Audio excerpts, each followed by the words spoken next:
오늘 말씀은 하나님께 연락되는 삶이 어떤 삶인가 말씀을 좀 나누려고 합니다.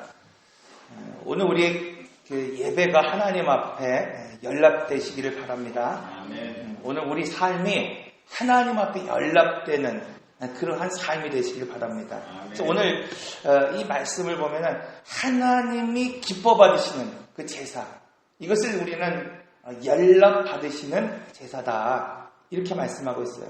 그러니까 오늘 우리가 제사를 드리고 오늘 우리가 삶을 드릴 때에 하나님이 기뻐 받으시는 삶이 있다는 겁니다. 기뻐 받은 제사가 있다는 거예요. 오늘 우리 삶에도 하나님이 기뻐 받으시는 그 연락되는 그런 예배와 삶이 있다고 오늘 말씀을 통해서 말씀하고 있어요. 오늘 본문은 크게 세 부분으로 오늘 우리에게 말씀하고 있습니다. 첫째로 1절에서 8절의 말씀을 보면 우리가 하나님과 오늘 우리 사이에 지켜야 될 법이 있다는 거예요. 그러니까 오늘 우리가 하나님 앞에 연락되는 삶을 살기 위해서 가장 중요한 건 뭐냐면 하나님과 나의 관계가 중요하다는 거예요. 그 관계를 오늘 어떻게 말하고 있냐면 화목해야 된다 말씀하고 있습니다. 어떻게 하나님과 화목할 수 있는가? 어떻게 하나님 앞에 연락되는 예배가 될 수 있는가? 오늘 우리 삶이 하나님과 화목하지 않으면 하나님 앞에 연락되지 못한다고 말씀하고 있어요. 그것을 어떻게 가능하게 하는가에 대해서 오늘 말씀하고 있어요. 둘째로 이렇게 하나님께 연락된 하나님의 백성이 오늘 우리의 삶의 자리, 이웃과 어떤 관계를 맺어야 되는가에 대해서 말씀하고 있습니다. 세 번째로 이 하나님께 연락되는 삶을 살기 위해서 오늘 우리가 세상에 이 관계를 어떻게 가져야 되는가, 이것을 오늘 본문에서는 혼합하지 말아라, 동화되지 말아라, 구별된 삶을 살아라, 이렇게 정리하고 있습니다.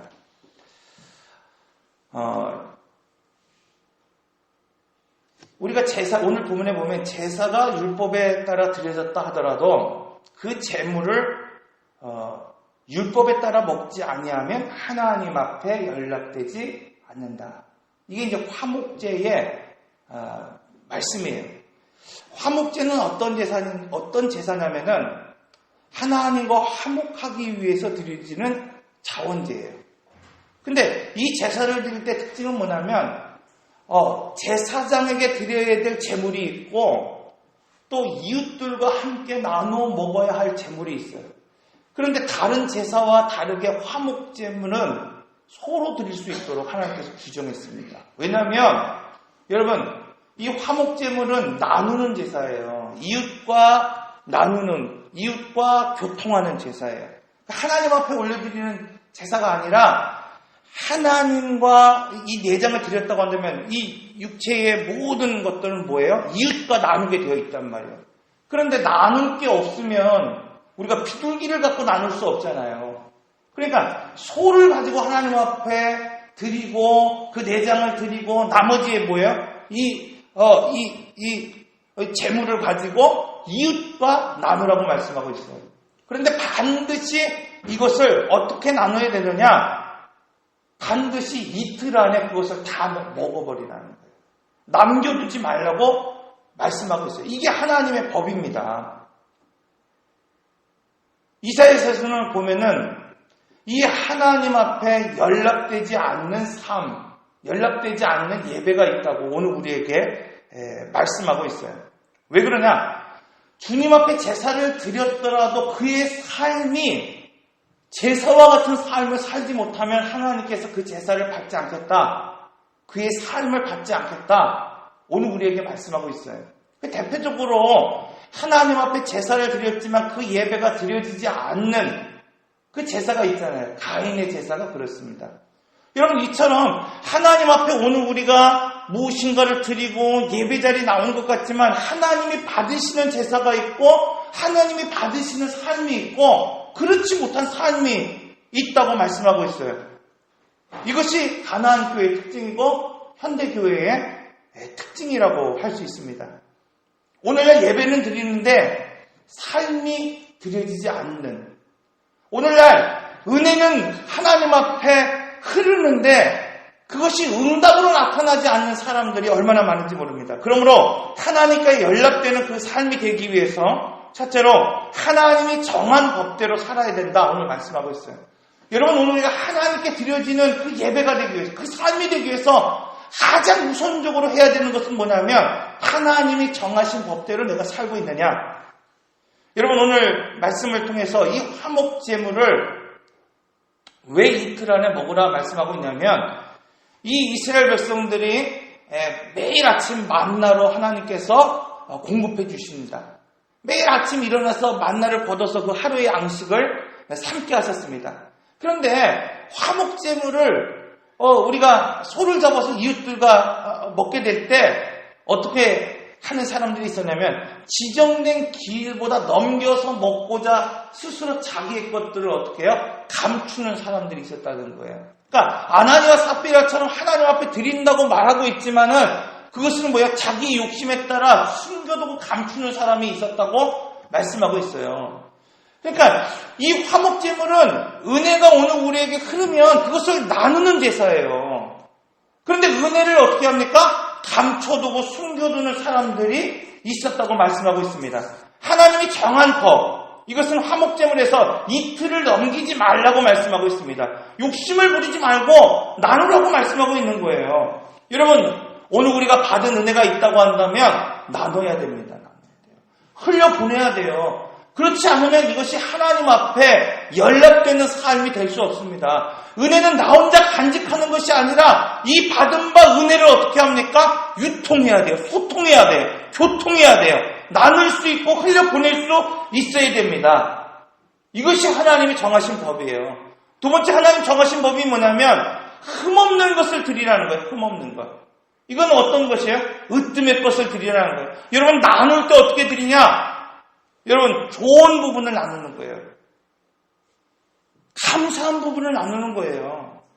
내가 남을 배려하고 준다고 말하면서 내가 갖지 않은 것, 내가 필요 없는 것, 쓸모없는 것, 그 사람에게도 별로 필요 없는 것들을 나누는 것은 나누는 것이 아닙니다.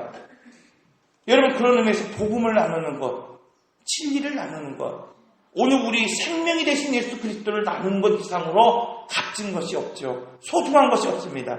이것이 하나님의 기쁘심이 되도록 나눌 수 있어야 된다 말씀하고 있어요. 그래서 여러분, 오늘 우리가 중요한 건 뭐냐면 신령한 예배를 오늘 우리가 드렸다고 할지라도 오늘 우리가 이 시간에 예배를 드리잖아요. 찬양을 드리잖아요. 오늘 우리가 기도를 드리잖아요. 이렇게 신령한 제사를 오늘 우리가 드렸다 할지라도 중요한 것은 은혜를 나누지 않으면 안 된다는 겁니다.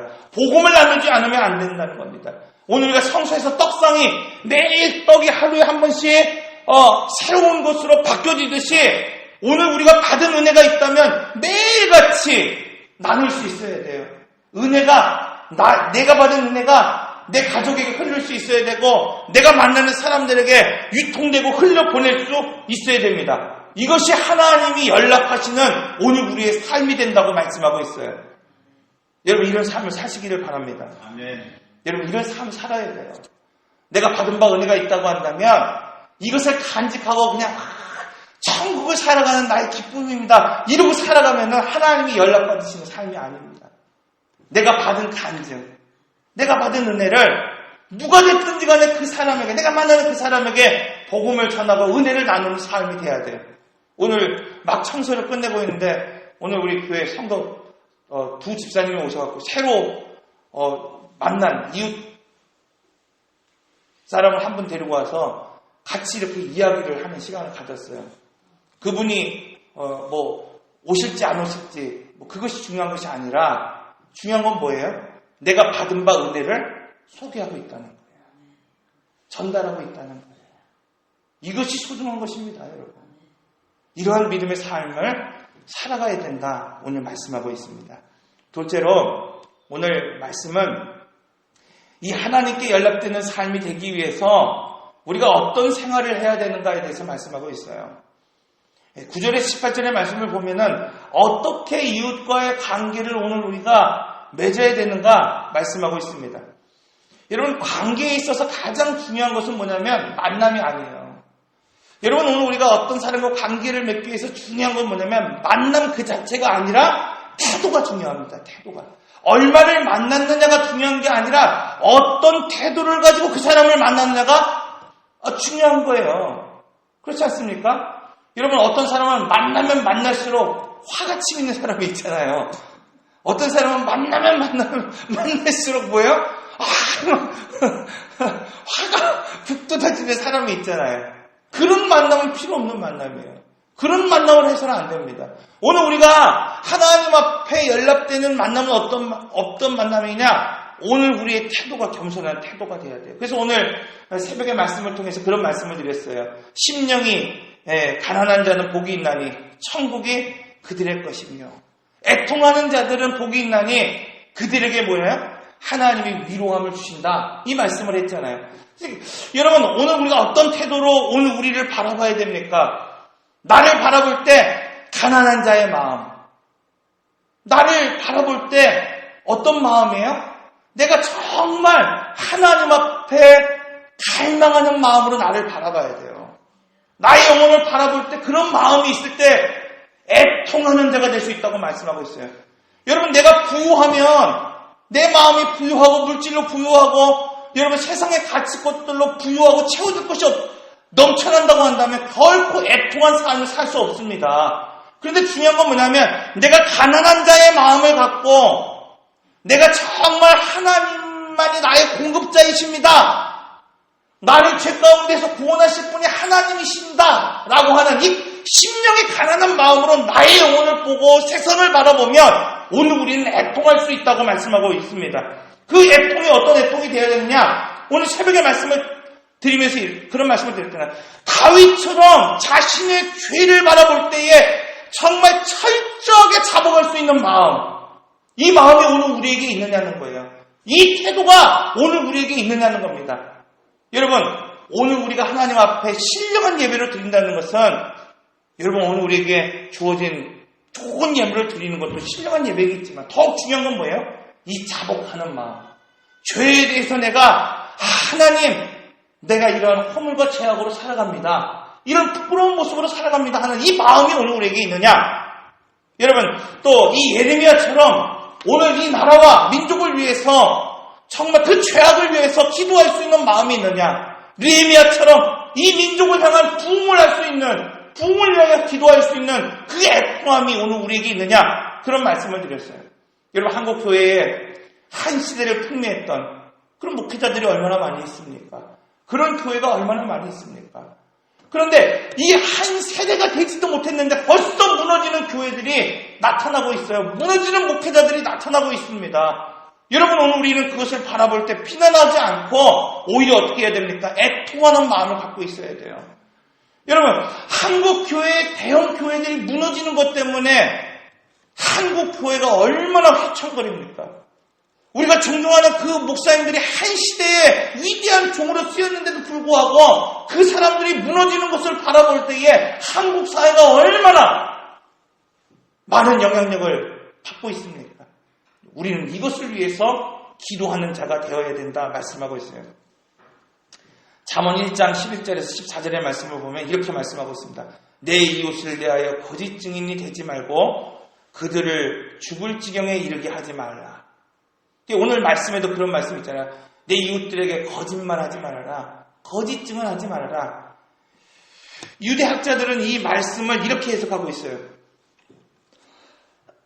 너희는 위험에 빠진 형제를 서서 보지 말고, 위험에 빠진 형제가 있으면 서서 보지 말고, 비록 내 자신의 생명이나 신체가 위험에 빠지는 한이 있더라도 달려가서 그들을 구해주라.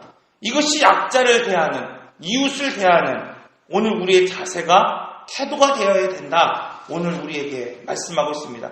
복음을 전하며 한 생명을 살릴 수 있도록 오늘 우리는 그들을 안타깝게 바라보며, 오늘 이 다윗과 같이 내 죄악을 바라보며 안타까운 마음으로, 애통하는 마음으로 이 나라, 이 민족을 오늘 우리가 바라볼 수 있는 그 삶이 바로 하나님이 연락하는 삶이에요. 그러면 여러분, 오늘 우리가 심야 기도를 통해서 기도할 때에 오늘 우리가 앞에서 내 자신을 위해서, 성령의 충만함을 위해서, 교회를 위해서 기도했지만 또 더 나아가 오늘 우리 삶을 위하여 기도하겠지만 더 나아가서 이 나라를 위해서, 한국 교회를 위해서, 여러분 한국 교회의 지도자들을 위해서, 위정자들을 위해서 기도할 수 있어야 됩니다. 이것이 오늘 우리의 기도가 돼야 돼요. 셋째로, 오늘 이 하나님이 연락되는 삶을 살기 위해서 지켜야 될 규정이 있다고 말씀하고 있어요. 오늘 본문에 보면 육축을 다른 종류와 교배시키지 말아라. 둘째로, 밭에 두 종자의 식물을 섞어서 뿌리지 말라는 거예요. 셋째로, 재료를, 이 옷을 혼방으로 입지 말아라. 다른 직조로 이렇게 혼방으로 섞어서 입지 말아라. 이 세 가지의 말씀을 하고 있습니다. 이 말씀의 의미는 뭐냐면 예배의 자리가, 삶의 자리가 혼합되면 안 된다는 거예요. 오늘 우리가 예배를 드릴 때도 하나님이 정하신 법대로 드려야지 세상의 방법들이 자꾸 스며들게 해서 안 된다는 거예요. 오늘 우리의 삶의 자리가 자꾸 가치가 섞여지고 세상의 가치로 물드는 삶을 결코 오늘 우리가 살아서는 안 된다고 말씀하고 있어요. 그러면서 오늘 본문 우리가 읽었던 그 이후에 보면은 이렇게 말하고 있습니다. 27절, 28절에 보면은 머리카락을 둥글게 깎지 말며 수염끝을 손상하지 말며 죽은 자 때문에 너희의 살에 문신하지 말며 무늬를 놓지 말라. 나는 여호와니라. 머리를 둥글게 자르지 말래요. 머리를 둥글게 자르지 마시기 바랍니다. 호소비자로 이렇게 막 자르지 말라는 거예요. 왜 그러냐면 이방 사람들은 내가 머리를 이렇게 둥글게 자르면서 그것을 뭐라면 천지를 지으신 그 하나님으로 보는 게 아니라 우상을 본 거예요. 그래서 이것을 통해서 뭐예요? 이방신들을 존중한다는 어떤 내가 이방신들에게 내가 겸손한 삶을 삽니다라는 표현으로 그렇게 했다는 거예요. 그때 당시의 문화가. 그래서 성경은 그렇게 말하고 있는 거예요. 그들이 그게 문화가 되고 유행이 된다 할지라도 결코 너희는 그것을 통해서 뭐예요? 이 유행을 따라가지 말아라 말씀하고 있습니다. 요즘 젊은이들에게 인기 있는 게 있잖아요. 문신, 타투라 그러나요? 그 문신을 하잖아요. 문신을 여기다가 이니셜을 새겨요. 우리 집사람은 선이야, 근태가, 하트 딱 새겨놓고 영원하자. 헤어졌어. 지울 수도 없대요. 그런 사람들이 많아요. 생일을 막 적어놓기도 하고, 숫자를 적어놓기도 하고, 용을 그려놓기도 하고. 그러니까, 이 표현은 뭐냐면, 이 당시에 죽은 자들을 위해서 위로하는 마음으로 문신을 새겼다는 거예요. 근데 그것이 뭐예요? 문화예요. 풍습이에요. 지금 오늘 우리에게 말씀하시는 건 뭐냐면, 이 모든 것들이 이방의 문화인데, 오늘 우리가 거룩이라고 말하는 것은 뭐냐면, 예배를 드리는 것, 그것이 거룩만은 아니라는 거예요. 오늘 우리가 신령한 하나님 앞에 예배를 드리지만 이 예배의 삶 가운데에 하나님 앞에 연락드리는 그 예배를 오늘 우리가 드렸다고 할지라도 오늘 우리의 삶이 거룩한 삶으로 구별된 삶으로 살지 않는다고 한다면 하나님이 연락받으실 만한 삶을 결코 살 수 없다고 말씀하고 있습니다. 오늘 레위기 19장을 통해서 하나님은 이 거룩한 하나님의 백성으로 하나님께 연락되는 삶이 어떤 삶인가에 대해서 오늘 우리에게 말씀하고 있습니다. 그러기 위해서 가장 먼저 하나님과 화목하기 위해서 하나님의 법을 반드시 지키라고 말씀하고 있습니다. 둘째로 오늘 우리가 하나님께 연락되는 그 삶을 살기 위해서 이웃들에게 태도가 중요하다고 말씀하고 있어요. 이웃들과 화목하지 않으면 오늘 우리가 하나님과 화목할 수 없다고 말씀하고 있어요. 셋째로 세상의 문화와 혼합된 삶을 살지 말라는 거예요. 예배는 성공했지만 삶이 무너진 삶을 결코 살아서는 안 된다고 말씀하고 있습니다. 여러분 오늘 이 말씀을 우리가 생각하면서 함께 기도하기 원합니다.